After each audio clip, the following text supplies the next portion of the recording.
What's up? What's up, world? Happy December 25th to those that celebrate a holiday. This is going to be a religious one, so I'm just going to say Assalamu alaikum wa rahmatullahi wa barakatuh, because this is going to be a ummah or ummah based stream right now. And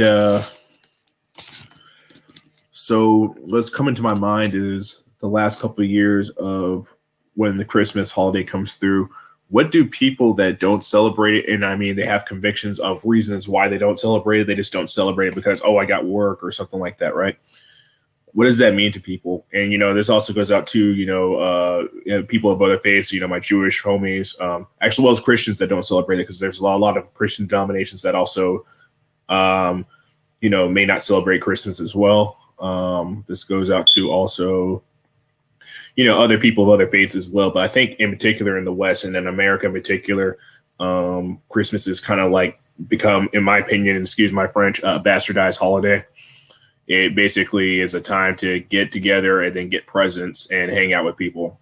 You know what I mean? To be honest. That's unfortunate because even if you don't disagree with the theological standpoint, it is good to have that. But at the same time, it's really, the capitalist society that we live in has really turned a lot of these holidays and from being something of a really true meaning for people into being just an excuse to buy stuff. I mean, really, like real talk, like some people don't want to admit, but the people that celebrate Christmas would feel some type of way if they didn't get presents. Let's keep it a buck. Even their kids, they would celebrate, if they celebrated Christmas and they weren't giving their kids gifts to their kids, they would feel some type of way. And that's sad. That's really sad. So I'm not going to get into the history of Christmas because honestly, if you don't know the history of Christmas, that's on you. It's not I'm really not going to go to my job out of the way to educate you, because you can just even see the symbols. Like what does a pine tree have anything to do with a guy born in Galilee, who is supposed to be, the savior or whatever like that, if you're according to that theology, right? Or at the very least, he's a prophet. What does that have to do with anything? What does getting gifts under that tree mean? What does a mistletoe have to do with that? What do elves and a fat guy in a red costume flying through the air have anything to do with what Jesus Christ, and who is also, we consider a prophet Rasulullah, what he was trying to do? And absolutely nothing. But I'm not going to get into that. But that's just how I see it. Like, I think you have to be a complete, idiot not to know the origins of Christmas, or at least not want to understand that, because we don't understand it for every other holiday, right? 4th of July, you know what that's about. Thanksgiving, you know what that's about. A lot of people don't really know about Easter either. They kind of bastardize Easter as well, about bunnies and stuff like that. And, it means something else too. But we know the origins of pretty much almost all holidays, but people really don't inquire about Christmas because I think it's kind of like cognitive dissonance, where they won't want to admit that the origins of it are kind of skewed, even though the intentions might be good. But that's a whole different thing. I keep on reiterating that, but because I just have to have some backdrop of where my frame of thinking is, right?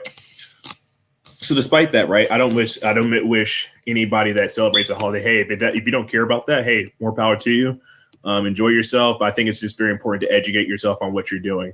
So that being said, I think one thing that I notice these days is that a lot of people, regardless of their faith base, and then actually there's a lot of people that don't even believe in God, they celebrate Christmas, which I think is kind of alarming, considering that it's a very, regardless of if you consider religious or spiritual, it is heavily tied to a faith-based system, whether it be the pagan Saturnalia of the ancient Romans and ancient Greeks and stuff like that, what your solstice, as well as, Christianity and how it kind of took over from there. So you can't have your cake and eat it too. You know what I'm saying? Like it's kind of disingenuous in my opinion. That being said, this stream really is intent to try to bridge the gap between I hope that next time there's a holiday like this, I can have a stream and have some people participate. But why people in the ummah or our ummah choose to still celebrate these holidays and they act like it's not a big deal. And because, in my opinion, especially in the West, we have a lot of quote unquote cultural Muslims, And that's completely understandable because, you know, we have a lot of cultural Christians here. You know what I mean? Like, they haven't stepped into church in years. They can't even recite one line off the Bible, you know, things like that. They probably don't even know, you know, a single book out of the Bible, things like that.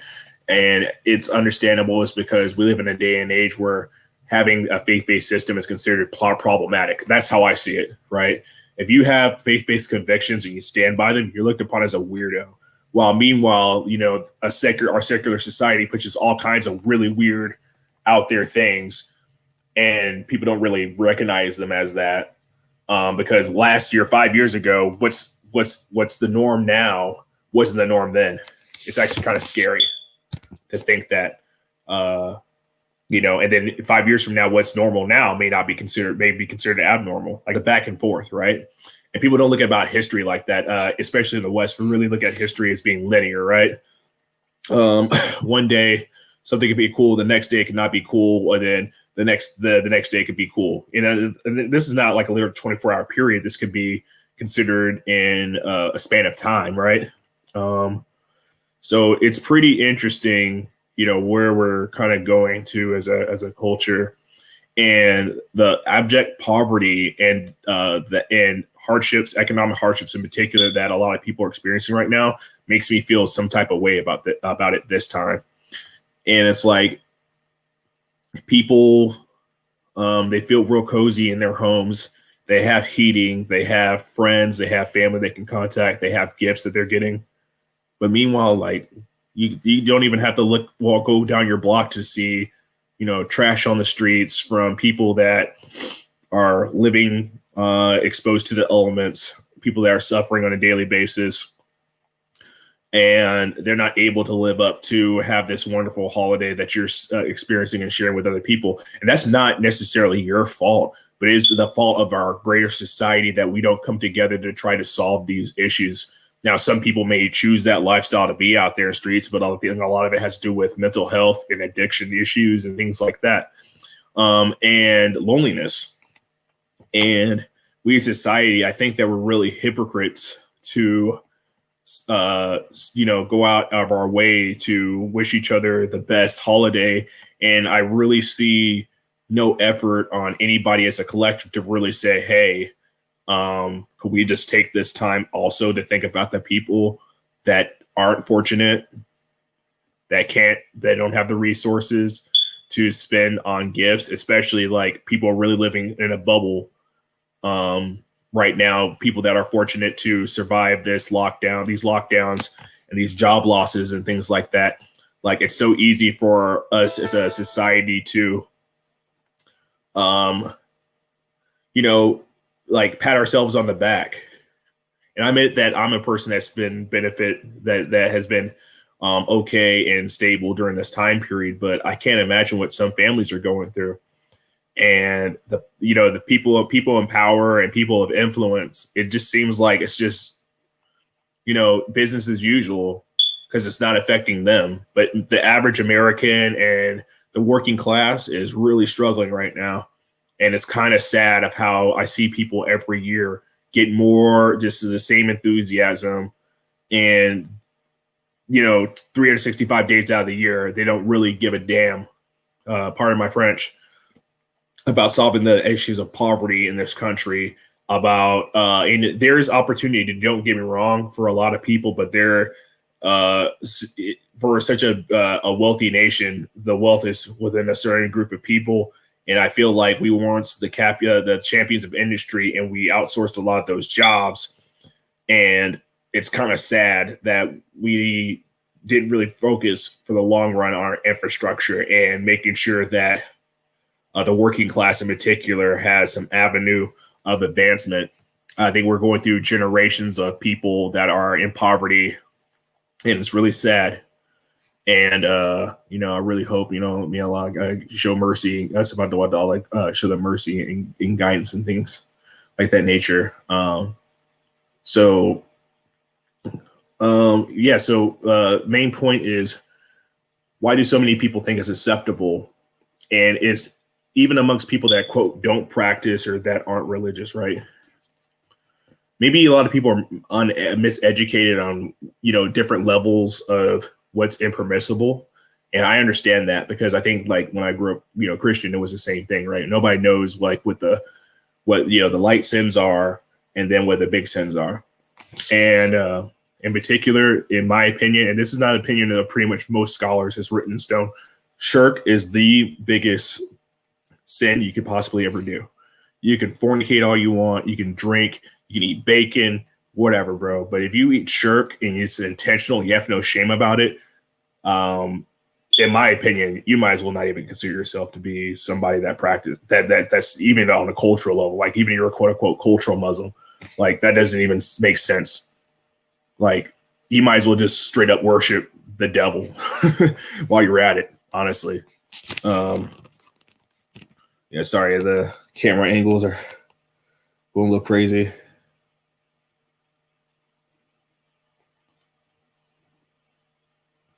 And yeah, it's really kind of crazy how at this time, I see so many people, and I'm granted I'm a revert, and I'm going to check myself whenever I can, but so many people that just think it's so completely acceptable to bring a Christmas tree into their house and participate in that kind of stuff because that's, I mean, you might as well. I mean, you're not celebrating any Hindu holidays or pagan, Samhain and things like that. Like you might as well go all out and celebrate all the holidays of other faiths and other traditions as well. If you're going to celebrate Christmas, to be, if you're going to be genuine,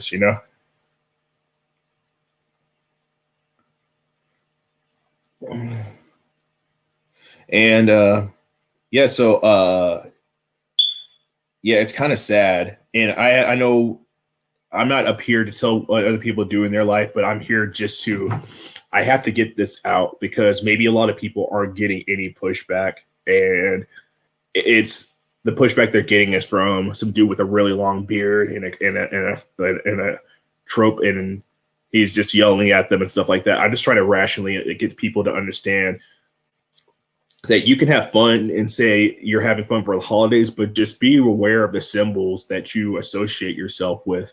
Like if it's just no different than, like, for instance, I grew up on heavy metal, rock, all different other kinds of music, right? You'll never see me going up and doing like horn signs anymore. You'll never see me rock shirts with pentagrams and occult symbols and things like that. And granted, a lot of those bands were into that. A lot of it wasn't serious. A lot of it was just tongue-in-cheek, shock value and stuff. But you have to be aware of the kind of imagery that you choose to support and participate in. For instance, one of my favorite bands is Slayer. These days, I can never imagine wearing a Slayer shirt, especially like, the old school stuff with pentagrams and actually like the devil on there. To me, that's just, that's unacceptable. Merlin Manson, for instance, like that guy, I would never wear anything or support anything financially that he's ever done, because he's gone out of his way to say that he's the Antichrist and this and that, and he's sacrilegious, and pretty much everything under the book. So yeah, and it's, yeah, I get a lot of criticism of being like, choose your battles, but here's one battle that I think that is the simplest battle to ever do, because we all have our naps, right? And our naps is, hey, we're human, we want to have sex, we're human, we want to drink, we're human, we want to do this, we want to dress a certain kind of way, this and that, right? And that's understandable, especially if you're young. But shirk is one of the easiest things to avoid. It literally is, and it's the most serious thing you could possibly do. You can murder somebody and literally get forgiven, not by society. You will be given justice in this life, but in the next life, if you are truly repentant on what actions you've done, then you will receive mercy, but you will not receive mercy for intentionally committing shirk. Now, if you intend to truly redeem yourself from committing shirk, I can't say what possibly could happen, but I know it's written in the books that shirk is the most serious thing you could possibly do. And people can get defensive about it if they want to. And I understand how hard it is in this culture to try your very best to, be authentic if you're trying to do that, right? And everybody says Merry Christmas and stuff. even the people, that don't even believe in Christianity or in anything spiritual whatsoever, they still celebrate it, right? It's just a common thing. You're considered a weirdo. It's like being happy 4th of July. You know what I'm saying? It's no different. Like if you're in America, somebody's going to wish you happy 4th of July. And if you don't say, hey, I don't celebrate the 4th of July. I don't, really what it stands for. You're looked at kind of as a weirdo, and you get outcast and treated some type of way. So I understand how that feels. However, people worry so much about fitting in. And I think that's one of the most disastrous things about our society. That's why materialism is so big. That's why the negative effects of capitalism are so apparent. That's why kids are dealing with peer pressure so badly. They have so many body image issues. They have so many mental health issues, addiction, all kinds of things. It's because they're seeking validation from other people and they're seeking to fit in. And here's the thing, man, I completely understand what that feels like. I was a weirdo for most of my life. I always wanted to find a group of people that fit in, and then I also wanted the greater society to accept me. However, at this point in my life, it's just like, hey, I could care less. My joy. I understand for financial reasons that I want to fit in to get employment and things like that. But I could care less per se about making friends that don't care about my authentic self. And either stand for something or die for nothing. And there's a lot of people that are willing, I think, in my opinion, just to like stand for nothing. Because if they stand for nothing, they get ample opportunities in this life. They sell themselves to the highest bidder. So it really perplexes me, how people take just life so lightly. They take some things in life that should be a little bit more serious. If you say that you have these convictions so lightly, and they take something so heavy, like, misgendering somebody is considered like, such a big deal. Using a unpolitically correct term about a certain group is considered a big deal. But if you're at the same time, like your spiritual convictions are so light and they're so whatever, right? It's kind of concerning and kind of troubling. It's really sad. And I'm not here to say I'm perfect. To be honest, and I know we're not supposed to conceal our sins, but for the first few years, I had really bad problems with Zena. I had really bad problems with drinking alcohol, and things like that. And, listening to music that's problematic, things like that. I'll be the first person to admit that. And I know that I'm not supposed to be out here admit that, but I will humble myself fully to let people understand where I'm coming from. So, I was just, it's something that, like other things I brought up, I'm not going to keep this up. But in the future, I hope to have more participation from people if they do see the stream and they reply to it. Have like a panel and then, discuss this. And I really want people that are practicing as well as people that are non-practicing, people from other faiths to get into this conversation, because I think we could really educate each other on different perspectives of why things are the way that they are. And the only way that we're going to see any positive change in this world is we try to understand each other. And people get really defensive about topics like this, likewise, but people are more open to talk about their sex lives. People are more open to talk about your criminal history, things like this, drama in their life. But it's sad that they're less open to talk about topics like this, because I think it really reflects on people's insecurities. Like, I'm insecure in what I do. I'm secure in what I believe. I just wish other people didn't come up with BS justifications for why they do what they do. Like, hey, if you're just going to just do something that's the complete, and I mean, not just, oh, this is you falling short. I mean, complete opposite of what you quote unquote identify as, then it just doesn't make any sense to me. I mean, that made me feel like when I was a Christian, like, why would I walk around with pentagram shirts, listen to nothing but bands that worshiping the devil, praising the devil, and then somebody call me out on it, and then I get defensive and I get mad, trying to justify it. So if you see this video, let me know what you think. It's something I met. So, and also what I want to mention is, these holidays can be pretty lonely. And I, it was Juma, and went to the masjid, and I literally, I talked to the imam and about my issue that I've been talking about in the last couple of streams, and he was very kind of cold, and I don't think he really understood the context of what I was talking about. And I want to do a stream about negative experiences I've had with imams, right? And he was a younger guy, so it's not an age specific thing. I think we really need to talk about, like for real, how imams may contribute to the problem of people leaving or people not practicing.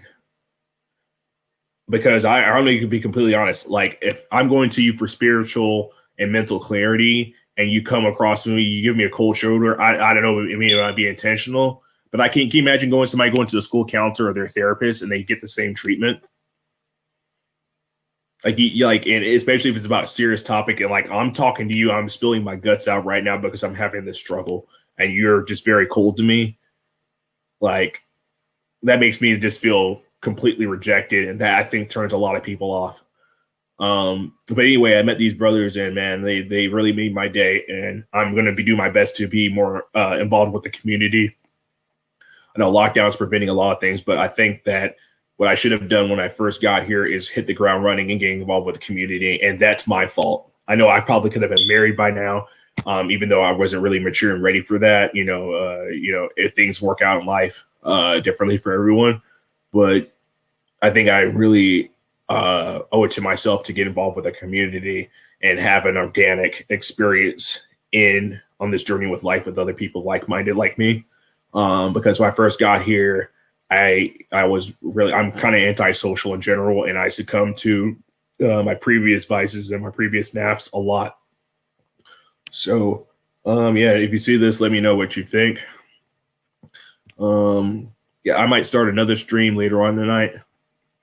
And it'll be a secular stream, mostly about, things that are on my mind outside of the deen. But thank you so much. Assalamu alaikum wa rahmatullahi wa barakatuh. You guys stay safe. If you do celebrate Christmas, have a safe one. If you're not celebrating Christmas, I know this can be a lonely time and a stressful time. Just know that you are loved, you are appreciated, and just continue doing the right thing, staying strong. And if you're struggling, even practicing, by all means, you can contact me, reply in the comments, and we can start a discussion. And, we can link up, because I wasn't perfect always. I'm going to admit that too. So maybe we could find some understanding on how to make each other better. All right. Take care. Bye-bye.